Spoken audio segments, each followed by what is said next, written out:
ವಾರ ಒಂದು ಥರ ಹಾಸ್ಯಭರಿತ ವಾರ ಆಗಿತ್ತು. ಮೊದಲು ಸೂ ಫ್ರಮ್ ಸೋ ಸಿನಿಮಾ ಬಂದರೆ ಅದಾಗೆ ಕೆಲವು ದಿನಗಳಿಗೆ ಸೂ ಫ್ರಮ್ ಲಾ, ಸುಳ್ಳು ಫ್ರಮ್ ಲಕ್ಷ್ಮಣ.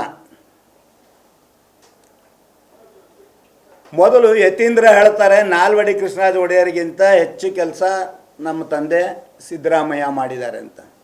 ಈ ಹಾವಾಡಿಗರ ಗುಂಪಿನಲ್ಲಿ ಒಬ್ಬ ಇರ್ತಾನೆ, ಏನು ಹೇಳಿದ್ರು ಅದಕ್ಕೆಲ್ಲದಕ್ಕೂ ಡುಮ್ ಡುಮ್ ಅನ್ನೋನು. ಆ ರೀತಿಯವನು. ಯತೀಂದ್ರ ಹೇಳಿದ್ದಕ್ಕೆ ಲಕ್ಷ್ಮಣ ಹೇಳ್ತಾನೆ, ಹೌದೌದು ಅವ್ರು ಹೇಳಿದ್ದು ಕರೆಕ್ಟ್. ನಂತರ ಡಾಕ್ಟ್ರ್ ಮಹಾದೇವಪ್ಪ ಸರ್ಜನ್, ಅವರು ಯತೀಂದ್ರ ಡಾಕ್ಟ್ರು, ಇವರು ಸರ್ಜನ್ನು. ಇವರು ಹೇಳ್ತಾರೆ, ಮೈಸೂರಿನ ಕನ್ನಂಬಾಡಿ ಅಣೆಕಟ್ಟಿಗೆ ಟಿಪ್ಪು ಸುಲ್ತಾನ್ ಅಡಿಪಾಯ ಹಾಕಿದ್ದು ಅಂತ. ಲಕ್ಷ್ಮಣ್ ಮತ್ತೆ ಡುಮ್ ಡುಮ್, ಕರೆಕ್ಟ್, ನಮ್ಮ ಸರ್ಜನ್ ಹೇಳಿದ್ದು ಕರೆಕ್ಟ್. ಎಲ್ರಿಗೂ ಗೊತ್ತಿರೋ ಅಂಥ ಇತಿಹಾಸ ಎಲ್ಲ ಗೊತ್ತಿದೆ. ಮೈಸೂರಿನಲ್ಲಿ ಕನ್ನಂಬಾಡಿನಲ್ಲಿ ಕಟ್ಟೆ ಕಟ್ಟಬೇಕಾದ್ರೆ 64 ಅಡಿಗಳಿಗೆ ಮಾತ್ರ ಮೊದಲು ಸಿಕ್ಕಿದ್ದು ಪರ್ಮಿಷನ್ನು.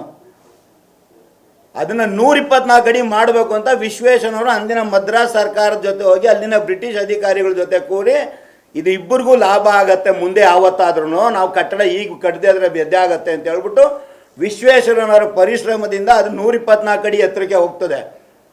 ಇವರ ಗ್ಯಾಂಗ್ನಲ್ಲಿರೋರು ಈ ವಿಶ್ವೇಶ್ವರಯ್ಯನ ಹೆಸರನ್ನ ಯಾತಕ್ಕೆ ತೊಗೊಂಡ್ರಿ ಅಂತ ಹೇಳ್ತಾರೆ. ಅವತ್ತು ಮೈಸೂರು ಸಂಸ್ಥಾನದ ಚೀಫ್ ಇಂಜಿನಿಯರ್ ಅವರು. ಒಬ್ಬ ಇಂಜಿನಿಯರು ಏನು ಮಾಡಬೇಕು ಅನ್ನೋದು ಅವರಿಗೆ ಗುರಿ ಇದ್ದಿದ್ದರಿಂದ ಅವರು ಅವತ್ತು ಪರ್ಮಿಷನ್ ತಂದಿದ್ದರಿಂದ ಅಂದಿನ ಮಹಾರಾಜರನ್ನು ನಾಲ್ವಡಿ ಕೃಷ್ಣರಾಜ ಒಡೆಯರವರು ಅಲ್ಲಿ ಡ್ಯಾಮ್ನ ಕಟ್ತಾರೆ. ಅದಾದ ನಂತರ ಬೃಂದಾವನ್ ಗಾರ್ಡನ್ ನಿರ್ಮಾಣ ಆಗ್ತದೆ. ಬೃಂದಾವನ್ ಗಾರ್ಡನ್ ನಿರ್ಮಾಣ ಆಗುವಷ್ಟೊತ್ತಿಗೆ ಮಿರ್ಜಾ ಇಸ್ಮಾಯಿಲ್ ದಿವಾನರಾಗಿರ್ತಾರೆ. ಅದ್ರ ಹೊಣೆನ ಮಿರ್ಜಾ ಇಸ್ಮಾಯಿಲ್ ಕೊಡ್ತಾರೆ. ಅಷ್ಟೊತ್ತಿಗೆ ವಿಶ್ವೇಶ್ವರಯ್ಯನವ್ರು ಹೇಳ್ತಾರೆ ಮಹಾರಾಜರು, ಸ್ವಲ್ಪ ಮಿರ್ಜಾ ಇಸ್ಮಾಯಿಲ್ಗೆ ಸ್ವಲ್ಪ ಸಲಹೆ ಸೂಚನೆಗಳನ್ನು ಕೊಡು ಅಂತ. ಮಿರ್ಜಾ ಇಸ್ಮಾಯಿಲ್ ಮೂಲತಃ ಇಲ್ಲಿಯವರಲ್ಲ, ಅವರು ಹೈದರಾಬಾದು ನಿಜಾಮ್ ವಂಶದಲ್ಲಿ, ಜೈಪುರದಲ್ಲಿ, ಬರೋಡಾದಲ್ಲಿ ಇದ್ದು ಬಂದಂಥವ್ರು. ಈ ನಮ್ಮ ಕರ್ನಾಟಕದ ಇತಿಹಾಸದಲ್ಲಿ, ಅದರಲ್ಲೂ ಮೈಸೂರು ಭಾಗದ ಇತಿಹಾಸದಲ್ಲಿ ಪರ್ಷಿಯನ್ ಆಳದವ್ರು ಇಬ್ಬರೇ, ಒಂದು ಟಿಪ್ಪು ಸುಲ್ತಾನು, ಒಂದು ಮಿರ್ಜಾ ಇಸ್ಮಾಯಿಲ್. ಟಿಪ್ಪು ಅನ್ನೋ ಪದ ಇದೆಯಲ್ಲ, ಅದೇ ಅರಾಬಿಕ್ ಪದ ಅಲ್ಲ, ಮುಸ್ಲಿಮರ ಹೆಸರುಗಳಲ್ಲಿ ಇರತಕ್ಕಂಥ ಪದ ಅಲ್ಲ, ಉರ್ದು ಪದ ಅಲ್ಲ. ಟಿಪ್ಪು ಅನ್ನೋ ಪದವೇ ನಮ್ಮ ಹಿಂದೂಸ್ತಾನದ, ನಮ್ಮ ಹಿಂದೂತನದು.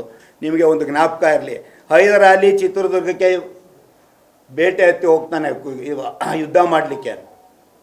ಆ ಮದಕರಿ ನಾಯಕನ ಹೆಂಡತಿ ಒನಕೆ ಓಬವ್ವನಿಂದ ಸೋತು ಬರ್ತಾಳೆ. ಆವಾಗ ಟಿಪ್ಪು ಸುಲ್ತಾನನಿಗೆ, ಹೈದರ್ ಅಲಿಗೆ ಮಕ್ಕಳಿರೋದಿಲ್ಲ. ಇವತ್ತಿಗೂ ಸಹ ನಾಯಕರಹಟ್ಟಿ ಅಂತ ಇದೆ, ಅಲ್ಲಿ ತಿಪ್ಪೇರುದ್ರ ಸ್ವಾಮಿ ಅಂತ ಇದೆ, ಒಂದು ಮಠ ಇದೆ, ಫೇಮಸ್ ಮಠ. ಮೈಸೂರು ನಂಜನಗೂಡಿನಲ್ಲಿ ಏನು ರಥೋತ್ಸವ ನಡೆಯುತ್ತೆ, ಅದಕ್ಕಿಂತ ದೊಡ್ಡ ರಥೋತ್ಸವ ನಡೆಯುತ್ತೆ. ನೀವು ಗಮನಿಸಿರಬೇಕು, ಚಿತ್ರದುರ್ಗದ ಯಾವುದೇ ಜಿಲ್ಲೆಯಲ್ಲಿ 5 ಮಕ್ಕಳಿದ್ರೆ 3 ಮಕ್ಕಳ ಹೆಸರು ತಿಪ್ಪೇಶ ಇರುತ್ತೆ, ತಿಪ್ಪೆ ರುದ್ರ ಇರುತ್ತೆ, ಅಥವಾ ತಿಪ್ಪೆ ಗೌಡ ಇರುತ್ತೆ, ಅಥವಾ ತಿಪ್ಪೆ ಸ್ವಾಮಿ ಇರುತ್ತೆ.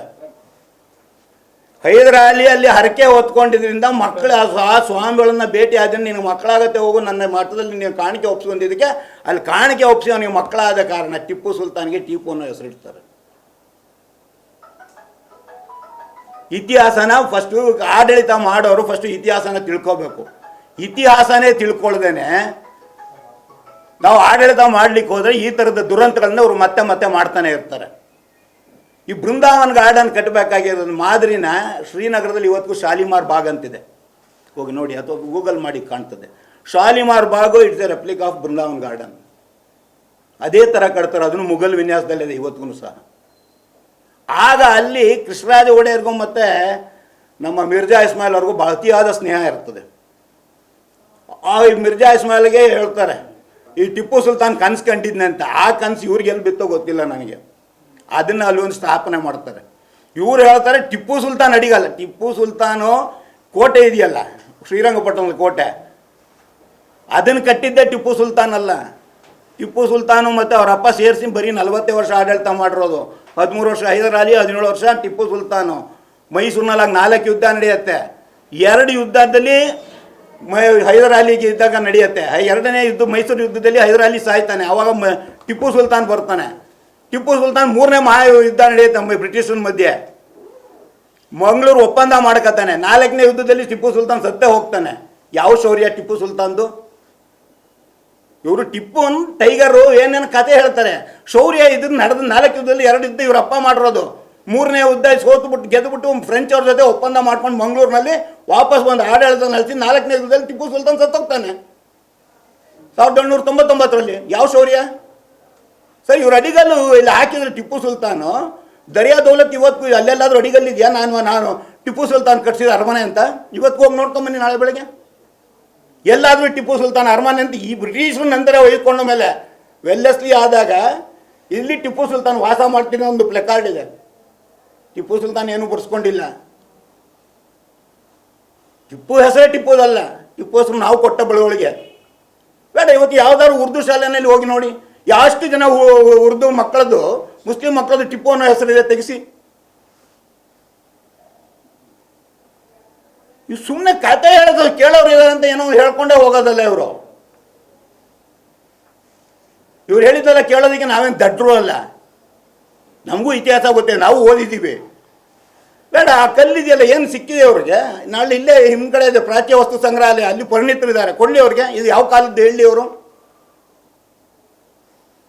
ಎಲ್ಲಿಂದ ಸಿಕ್ಬಿಡುತ್ತೆ ಅವ್ರಿಗೆ? ಇವ್ರು ಕಟ್ಟಿದಂಥ ಮಹಾರಾಜರು ಒಡವೆ ಅಡ ಇಟ್ಟು ಕಟ್ಟಿದಂಥ ತಮ್ಮ ಕನ್ನಂಬಾಡಿನೇ ಉಳಿಸ್ಕೊಳ್ಳಿಕ್ಕೆ ಅವ್ರಿಗೆ ಆಗ್ತಿಲ್ಲ. ಅಷ್ಟು ದೊಡ್ಡ ಇಲಾಖೆ, ಅಷ್ಟೊಂದು ಇಂಜಿನಿಯರ್ಗಳು ಇವತ್ತಿದ್ದಾರೆ, ಅದನ್ನು ರಿಪೇರಿ ಮಾಡಲಿಕ್ಕೆ ಇವ್ರ ಕೈಲಿ ಆಗ್ತಿಲ್ಲ. 4 ಕ್ರಸ್ಟ್ ಗೇಟ್ಗಳು ಕೆಟ್ಟು ಕೂತಿದೆ. ಏನು ಮಾಡಬೇಕು ಅಂತ ಹೊರಟಿದ್ದಾರೆ? ಹಿಂಗೆ ಬಿಟ್ಟರೆ ಆಯಿತು. ಅಲ್ಲಿ ವಾಣಿ ವಿಲಾಸ ಸಾಗರ ಅಂತಿದೆ ಚಿತ್ರದುರ್ಗದಲ್ಲಿ, ಅದನ್ನು ಮೈಸೂರು ಮಹಾರಾಜರೇ ಕಟ್ಟಿದ್ದು. ನಾಳೆ ಇಲ್ಲ ಅದು ಟಿಪ್ಪು ಸುಲ್ತಾನ್ ಹೆಂಡತಿ ಹೆಸರಿನಲ್ಲಿ ಕಟ್ಟಿದ್ದು ಅಂತ ಯಾವುದೊಂದು ಕಾರ್ಡ್ ತೋರಿಸ್ಬಿಡ್ತಾರೆ ಇವ್ರು ಹಿಂಗೆ ಬಿಟ್ಟರೆ. ಇತಿಹಾಸ ತಿಳ್ಸೋ ಕೆಲಸನ ಯಾತಕ್ಕೆ ಮಾಡ್ತಾ ಇದ್ದೀರಾ ಅನ್ನೋದು ಮೊದಲು ಇವ್ರು ಫಸ್ಟು ತಿಳಿಸ್ಬೇಕು. ನಮ್ಮ ಅಧ್ಯಕ್ಷರು ಹೇಳ್ದಂಗೆ ಜನರ ಗಮನವನ್ನು ಬೇರೆಡೆ ಸೆಳಿಬೇಕು ಅಂದ್ರೆ ಏನು ಮಾಡಬೇಕು? ಈ ರೀತಿಯ ಸುಳ್ಳುಗಳನ್ನ ಹೇಳಬೇಕು. ಇದ್ರ ಬಗ್ಗೆ ಚರ್ಚೆ ಮಾಡ್ತಾ ಇರಲಿ. ಆಡಳಿತದ ಬಗ್ಗೆ ಚರ್ಚೆ ಮಾಡೋದು ಬೇಡ. ಯಾತಕ್ಕೆ ಮಾಡಬಾರ್ದು? ನಮ್ಮ ಪ್ರಶ್ನೆಗಳಿಗೆ ಉತ್ತರ ಕೊಡಲಿ. ಇವು ಸುಮ್ಮನೆ ಹಾರಿಕೆ ಉತ್ತರಗಳನ್ನು ಕೊಡೋದಲ್ಲ.